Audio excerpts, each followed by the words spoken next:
I'm Ralph Cagle. I have practiced law in Wisconsin for over 38 years, mostly a trial practice. And for the last 22 of those years, I've taught at the University of Wisconsin Law School. And one of the things I've taught over those years is negotiation and mediation. We talked about the role that emotions play in negotiation, understanding not only ourselves, but understanding a person on the other side of a negotiation.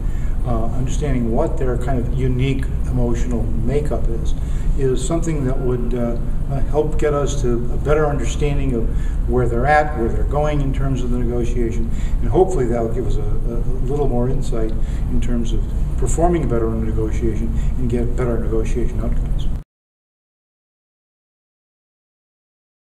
Well, one of the things I'm going to focus on, obviously, is preparation.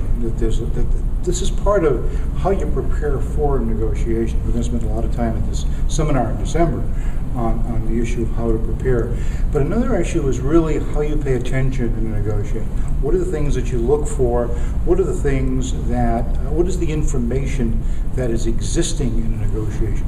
Not just the verbal things that pass back and forth, but the sort of things that let us understand better what is going on. Because the key to most negotiations isn't understanding what we want. We know what we want usually.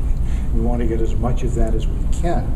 The key is understanding what the other side really wants or needs and how we can address that in terms of putting them in a position that they're willing and maybe even very desirous of giving us many of those things that we're trying to achieve. I think the single most useful thing to a young lawyer, a new lawyer in negotiating, is to really effectively prepare.